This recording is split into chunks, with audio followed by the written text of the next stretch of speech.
L'Assemblée nationale a clos hier sa deuxième session ordinaire l'année 2016, l'occasion pour le président du Parlement Salifou Diallo de revenir sur les attaques terroristes auxquelles fait face le Burkina et de demander au gouvernement de mettre en place des juridictions spécialisées.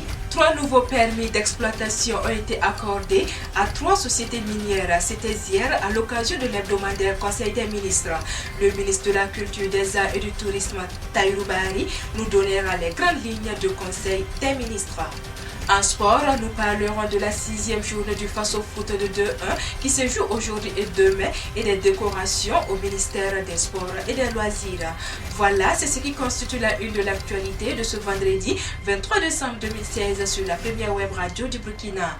Mesdames et messieurs, bonjour et merci de nous rejoindre. À l'occasion de la commémoration de Noël et de la célébration du Nouvel An 2017, le président de la Fédération des Églises et Missions évangéliques du Burkina, le pasteur Samuel Yamego, à travers une déclaration, a souhaité ses vœux de paix au peuple burkinabé. Il a surtout souhaité que l'amour du prochain se manifeste parmi toutes les autorités de notre pays, les communautés coutumières et religieuses, les travailleurs des villes et des campagnes et tous les amis de notre nation. Les députés burkinabés ont clos le jeudi 22 décembre 2016 la deuxième session parlementaire ordinaire de l'année 2016 après 3 mois d'intenses travaux. À l'actif de la présente session qui vient de se clore, les députés ont adopté 22 résolutions posées, 4 questions d'actualité et 33 questions orales, dont 10 suivies de débats. Outre cela, 3 lois ont également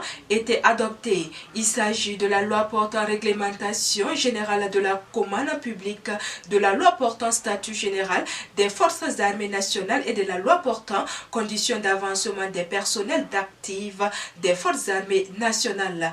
Dans un contexte marqué par la récente attaque des soldats burkinabés tombés à Nassumbu le 16 septembre dernier, le président de l'Assemblée nationale Salifou Diallo a tenu à réaffirmer que le Burkina Faso ne cédera ni à la peur ni à l'intimidation. Notre peuple et nos forces armées nationales FAN apporteront en temps opportun une riposte cinglante à la hauteur de leur forfait, car nous ne saurions laisser la mort de nos fils impunis, a-t-il indiqué. Il a par ailleurs invité le gouvernement burkinabé à mettre en place des juridictions spécialisées antiterroristes et des procédures efficaces y afférentes d'une part et d'autre part à intensifier la coopération sous-régionale. Et puis, à l'issue de l'hebdomadaire Conseil des ministres d'hier, 3 nouveaux permis d'exploitation ont été accordés à 3 sociétés minières. Un avant-projet de loi portant régime pénitentiaire au Burkina Faso a été adopté. Les détails avec le ministre de la Culture, des Arts et du Tourisme, Tahirou Barry.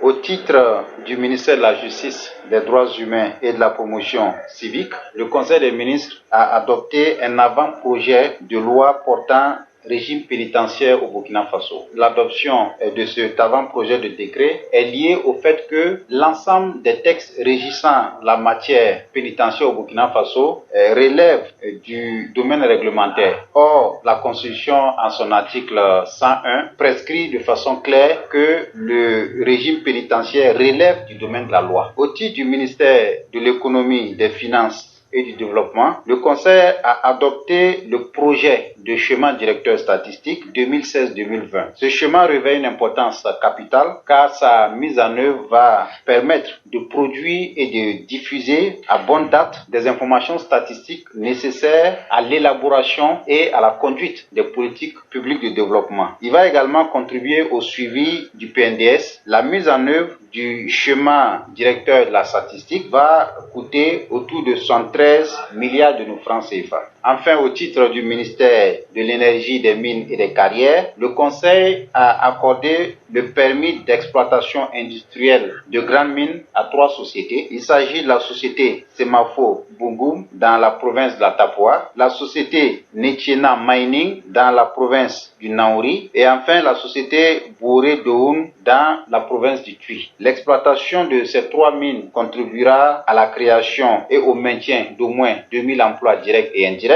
et va contribuer à générer des recettes diverses de près de 200 milliards au profit du budget de l'État. Tout autre chose à présent, les agents de la société de téléphonie mobile Airtel Burkina ont observé hier jeudi un débrayage pour réclamer de meilleures conditions de vie et de travail.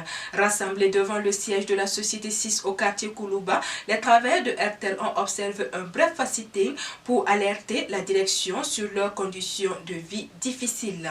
Les agents revendiquent essentiellement une révalorisation salariale et la publication de la grille salariale des travailleurs de la société. Ils se disent floués depuis longtemps par la direction et clament ainsi leur ras-le-bol, exigeant une suite favorable à leurs revendications. Pour rappel, en juin, le groupe Orange a annoncé avoir réalisé conjointement avec la filiale Orange Côte d'Ivoire l'acquisition à 100% de Airtel, deuxième opérateur mobile burkinabé avec près de 4,6 millions de clients.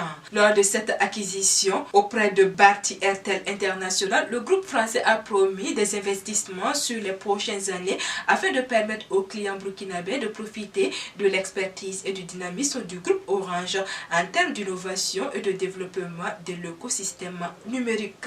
Un mot de sport dans ce journal et parlons du Faso Foot de première division qui joue sa 6e journée ce week-end. En match avancé ce week-end, l'AS Fonctionnaire de Bobo Dioulasso reçoit l'AS Fayenega au stade Wobi de Bobo. Au même moment, à Ouagadougou, COSAF accueille le Racing Club de Bobo au stade Issoufou Joseph Konombo et à Saponé sur le terrain du lycée privé Vive le Paysan de Saponé. Le Majestic Sporting Club reçoit l'US Comore de Banfora. Le gros lot des matchs se joue demain samedi au stade du 4 août.